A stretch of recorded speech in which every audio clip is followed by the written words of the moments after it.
Okay, twakomeje rero mujye mwihangana na setinzemo iminota 10. Ni iminota 10 na setinzemo, niyo izo soft nkoresha bampaye yo kuba na koresha. Ubwo rero niyo mba nasetse muri mpamvu mubona iyirangiye, ngerageza kwihuta. Iyirangiye ubwo nyine duhita dukomeza kakaba episode. Ubwo episode ibifite iminota 10, mujye mubyihanganira cyane mubona bijenanye nabyo. Tuzareba kuntu twabihindura byose, n'abantu babikora kandi n'abantu babiganiraho. Noneho ahangaha murabona hari landscape, ahari portrait. Uhitamo niba ari portrait bamenya ko irazi ihagaze, niba landscape irazi itambitse. Ibyo ni ibintu wenda abasanzwe muzi by'ama size cyangwa se by'impapuro murabizi ibyo ngibyo cyane. Noneho rero ahantu twari twahisemo twebwe tugiye guhitamo nayindi kubasobanurira ahangaha ibijyanye na white.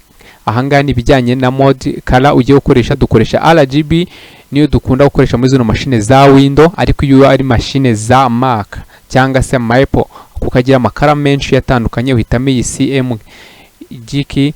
Iyi niyo ushobora guhitamo, cyangwa se niba ari muri lab ugiye guprintinga amafoto cyangwa se ari ifoto uri buze guprintingira ari muri lab, ahangaha uhitamo amakara bitewe n'ubwoko bw'igikoresho urimo gukoresha. Aha duhitamo rero RGB kubera ko aha niho kuri Windows aya makara niho rwose ibifite kala bimacingana bigahita bihura neza, kugira ngo project yawe cyangwa ifoto yawe utaza kubona yazanye andi makara adasanzwe bitandukanye no kwisa. Noneho ahangaha rero tugiye guhitamo, twamaje kwita izina, tugiye guhitamo noneho ya size.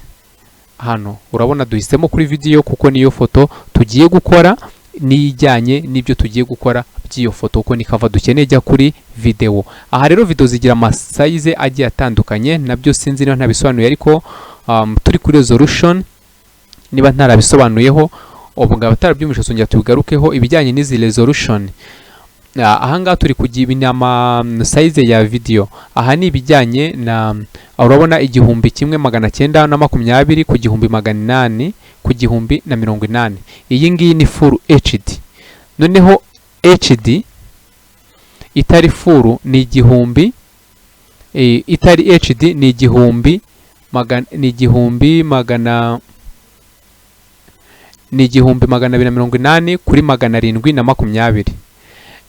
Izi zindi nazo zose ni size zigiye zitandukanye. Ukeneye nizirenzeho Ultra Full HD, nayo hano wayibona ziba zirimo ama 4K iki zigiye zirimo zitandukanye, zigiye zitandukanye. Wowe hitamo bitewe video yawe ugiye gukorera kava ubundi nifatiwe mu yihe resolution, ni yihe resolution ifite ingana gute. Aho urabona ko na 8K ni nyinshi zigiye zitandukanye bitewe n'ubushobozi dufite, ariko kugeza iyi saha usanga kenshi wenda twebwe hagezweho 4K.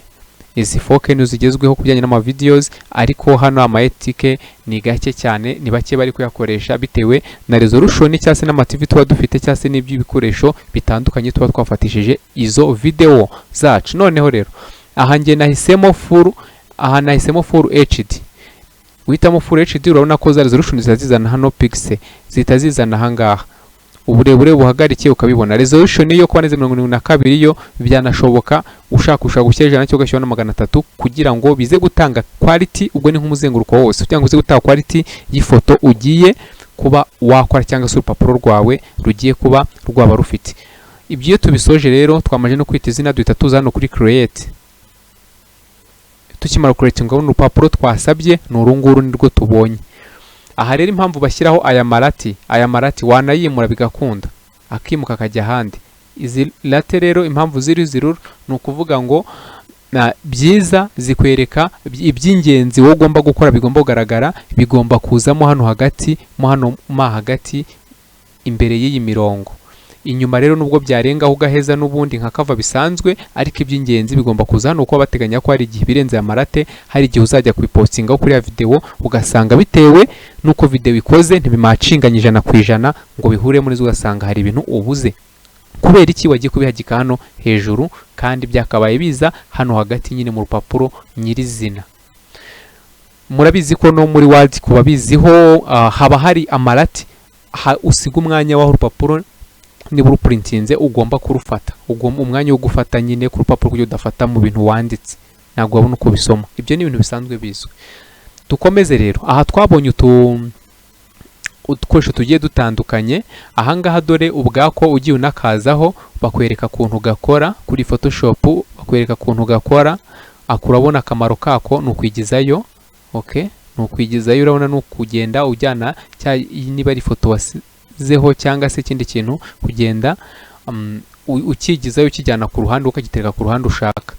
Aka nako urabona kariho nakurabona bagenda baguha urugero uselectionye nka liliya dirishya, wenda warukeneye kuba waza kugaselectiona kuriya ukakimura.